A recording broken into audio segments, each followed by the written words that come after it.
Madam గారు సుమోలు వేసుకుని వెళ్తున్నారు, కూరగాయలు కొనడం కండి. నీకు ఆ ఎమోషన్ అలా అనిపించిందా? అది కాదు, పిల్లాడిని కొట్టాడని టీచర్ని నరకడానికి వెళ్తుంది. ఈవిడితో కాపురం ఎలా చేస్తున్నారండి బాబు? నేనెక్కడ చేస్తున్నాను, అదే నాతో చేస్తుంది. అదేంటి మీది లవ్ మ్యారేజ్ అన్నారు? అవును, వన్ సైడ్ లవ్. మీ సైడ్ నుంచా? కాదు, ఆవిడ సైడ్ నుంచి. నన్ను చూడగానే మనసు పారేసుకుంది. ఆవిడ మనసు పారేసుకుంటే మాత్రం ఇష్టం లేకుండా మీరెలా చేసుకున్నారండి? నేను ఎక్కడ చేసుకున్నాను, అదే బలవంతంగా ఎత్తిపోయి నన్ను చేసుకుంది. అదేలా? ఎందుకులే, అదో టెరిఫిక్ హారర్ స్టోరీ. చాలా ఇంట్రెస్టింగ్ గా ఉందండి, చెప్పండి ప్లీజ్. మా అమలాపురం. నేను డిగ్రీ చదివాను, ఉద్యోగం సద్యోగం లేదు. పొట్ట చేత్తో పట్టుకుని ఈ ఊరు వచ్చాను.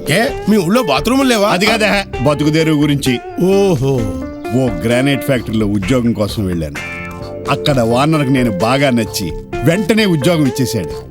ఆ ఆనందంలో ఆయన కాళ్ళకి దండం పెడుతుండగా క్వాయ్ క్వాయ్ క్వాయ్ క్వాయ్ అని సీఎం కాన్వాయ్లా 30 సుమోలు వచ్చాగాయి. అందులోంచి వేట కొడవళ్ళు నాటు బాంబులు పట్టుకుని ఈ కడపరెడ్డమ్మ దాని గ్యాంగ్ దిగారు. మిమ్మల్ని వేసిడాక కాదు, నాకు ఉద్యోగం ఇచ్చిన ఆ పెద్ద మనిషిని వేసేయడాను. నేను అడ్డుపడి మనిషిని మనిషి చంపుకోవడం మానవత్వమా కాదు అని 2 పేజీల స్పీచ్ ఎమోషనల్ గా ఇచ్చాను. మీలో అంత మానవత్వం ఉందా? మానవత్వం నా సెంటర్ స్ప్రెడ్. వాడిని చంపేస్తే నా ఉద్యోగం ఎక్కడ పోద్దా అనే భయంతో తెగించి వాగేశానంతే. ఆవిడ డెసిషన్ మార్చేసుకుందా? తను పెద్ద మనిషి అయి పైటేసాక ఈ సీమలో తను ఎదిరించిన మగాడిని మొట్టమొదటిసారి చూసిందట. ఎవరా మగాడు? నేనేనే.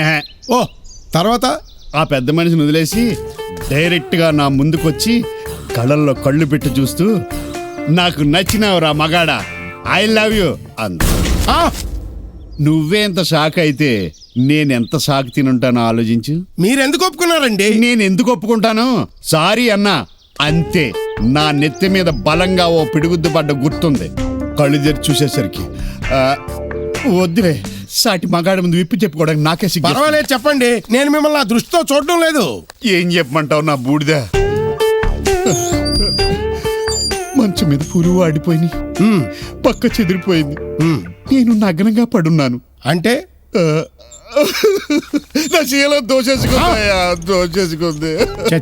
ఊరుకోండి సార్, బాధపడి మాత్రం ప్రయోజనం ఏముంది? పోయిన శీలం రివర్స్ రాదు. ఆ తర్వాత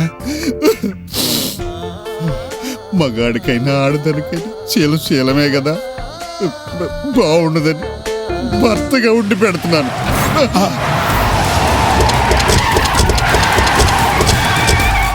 గుమస్తా గారు, అమ్మా, ఎవరైనా నా బిడ్డ మీద చెయ్యి చేసుకుంటే ఈ చేతికి పట్టిన గతే ఆ చేతికి పడుతుందని ఈ చెయ్యి చూపించి ఊరంతా చాటింపేయించండి. అలాగేనమ్మా. ఒళ్ళంతా చిరాగ్గా ఉండాదే, బెడ్రూమ్ లోకి రండి. బెడ్రూమ్ లోకా? ఇప్పుడా? కోపం వచ్చినా తాపం వచ్చినా వెంటనే తీరిపోవాలా, రండి. కావండి, సరసానికి రమ్మంటే నీరసపడతారండి, వెళ్ళండి. దాని సరసం గురించి నీకేం తెలుసురా బాబు? లోపలికి వెళ్తే బీభత్సమే. అక్కడ కూడా ఆవిడదే పై చెయ్యి. ఏమాత్రం రసవత్రంగా ఉండదా? రక్తసిక్తంగా ఉంటుంది. వస్తున్నా. Poor fellow.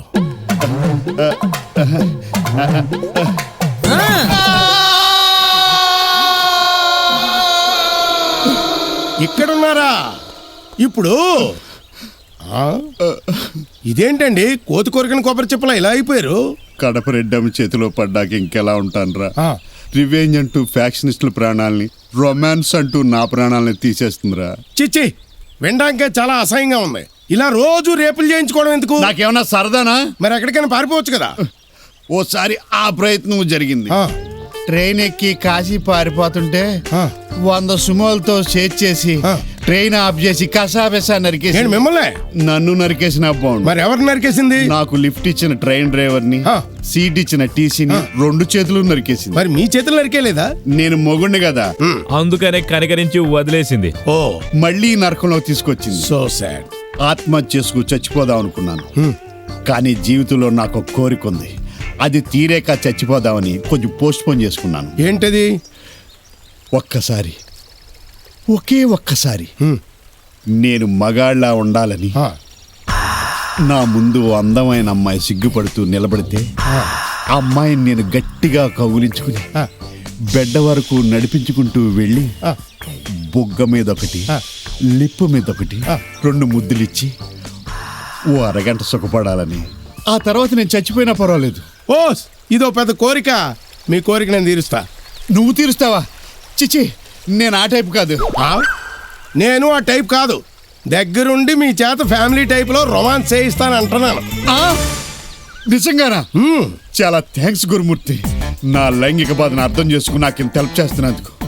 మళ్ళీ జన్మంటూ ఉంటే నేను బ్రోకర్గా పుట్టి నీ లోన్ తీర్చుకుంటాను.